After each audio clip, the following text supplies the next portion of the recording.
Assalamualaikum warahmatullahi wabarakatuh.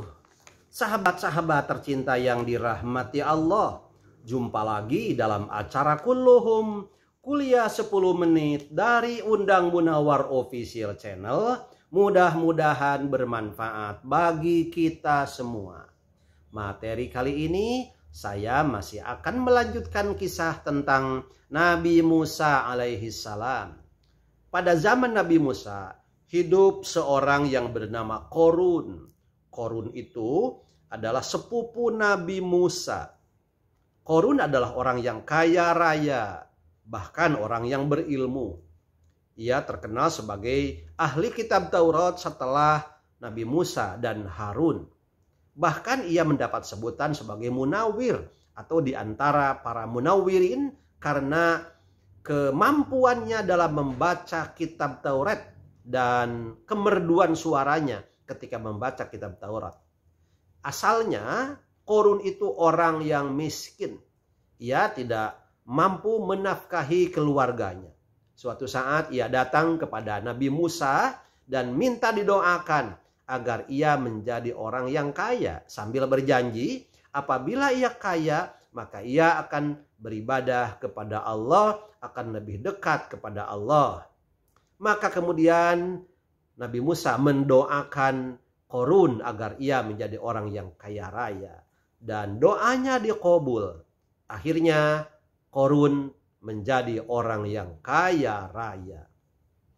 Dikisahkan bahwa kekayaannya yang terdapat di gudang-gudang itu yang berisi penuh dengan emas dan perak. Gudang-gudang itu memiliki kunci. Kunci-kunci itu saking banyaknya, saking beratnya, tidak bisa diangkat oleh orang yang kuat-kuat. Suatu ketika Korun memamerkan kekayaannya. Ia keluar dari rumahnya memakai pakaian yang mewah, yang serba mewah. Kemudian diiringi oleh 300 pelayan laki-laki dan juga 300 pelayan wanita. Dan kemudian diikuti pula dengan 4.000 pengawal dan 4.000 binatang ternak yang diperlihatkan, yang dipamerkan oleh Korun. Termasuk juga ada 60 ekor unta yang membawa kunci-kunci gudang-gudang itu. Bayangkan betapa kayanya Korun. Dan semua itu diungkapkan oleh Allah Subhanahu wa taala, dikisahkan di dalam Al-Qur'an secara khusus. Salah satunya salah satunya adalah dalam Al-Qur'an surat Al-Qasas ayat 76 sampai ayat 82. A'udzubillahi minasyaitonirrajim. Ayat 76. Inna Qaruna kana min qaumi Musa fabagha alaihim wa atainahu minal kunuzi ma inna mafatihahu latanu bil usbati ulil quwati idh qala lahu qaumuhu la tafrah innallaha la yuhibbul farihin.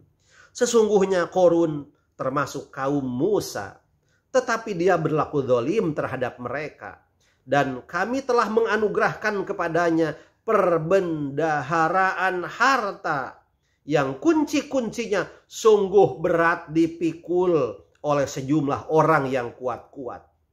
Ingatlah ketika kaumnya berkata kepadanya, janganlah engkau terlalu bangga. Sungguh Allah tidak menyukai orang yang berbangga diri.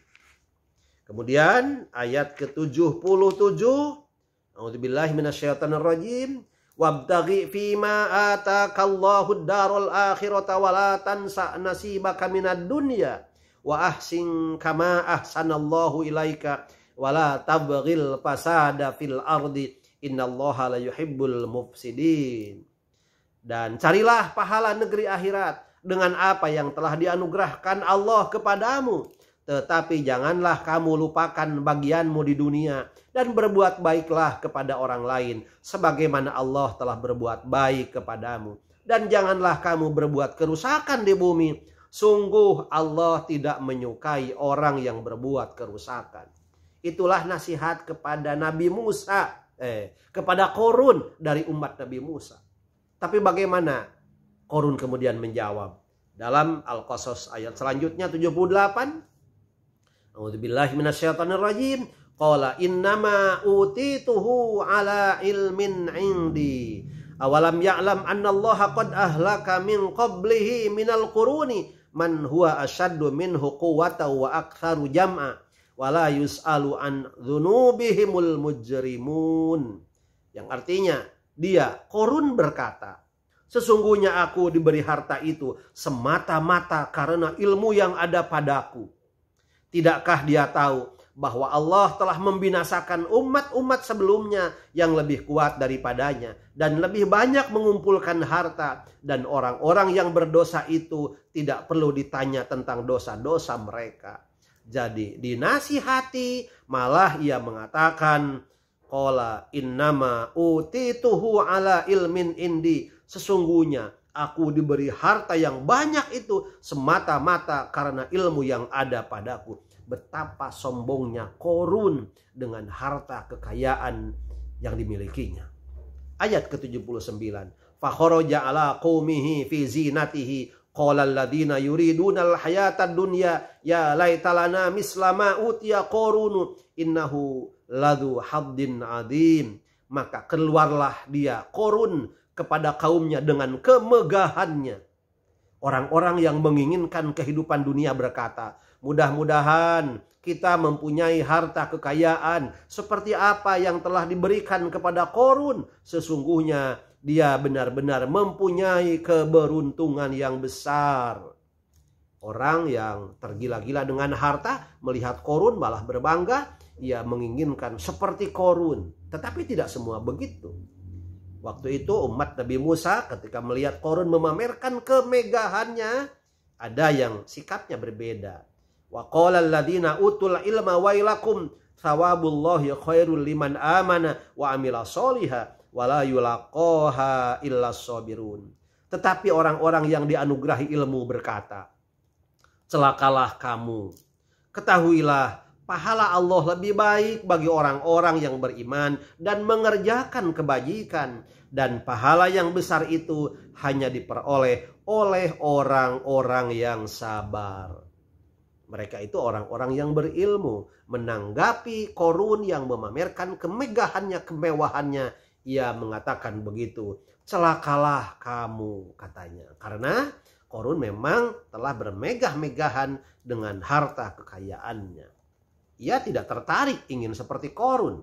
Itulah sikap orang yang berilmu dan bijak dalam ilmunya.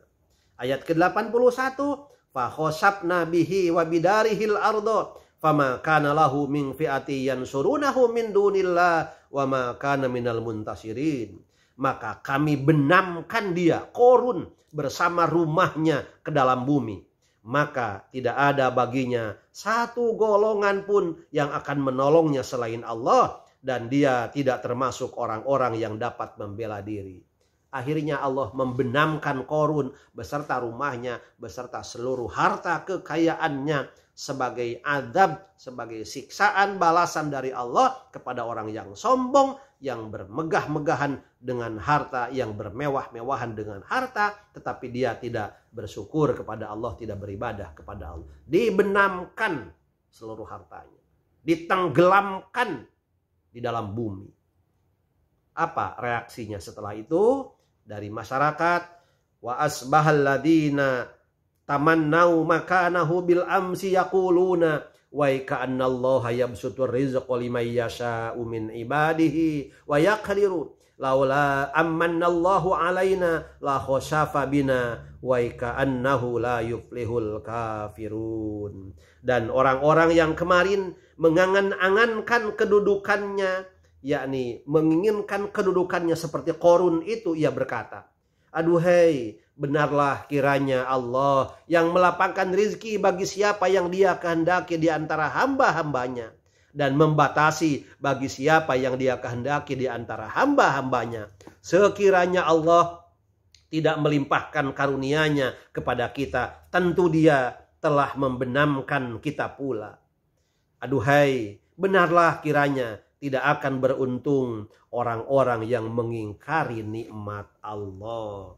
Jadi pada zaman itu orang ada yang terpengaruh dengan kemegahan Qarun dan dia menginginkannya, tetapi ada juga yang kemudian sadar setelah Qarun dibenamkan, ia menyatakan bahwa sesungguhnya Allah Subhanahu wa taala telah memberi karunia kepada kita sehingga kita tidak seperti Qarun, dan kita termasuk orang-orang yang mensyukuri harta atau apapun yang diberikan oleh Allah kepada mereka. Mudah-mudahan kita termasuk orang yang bersyukur terhadap nikmat yang Allah berikan kepada kita, sekecil apapun atau sebesar apapun nikmat itu, dan tidak seperti Qarun yang bermegah-megah dengan harta, melupakan Allah, dan ia merasa menjadi orang yang sangat sombong. Naudzubillah, summa naudzubillah. Demikian, terima kasih. Wallahul muwaffiq ila aqwamit thoriq. Wassalamualaikum warahmatullahi wabarakatuh.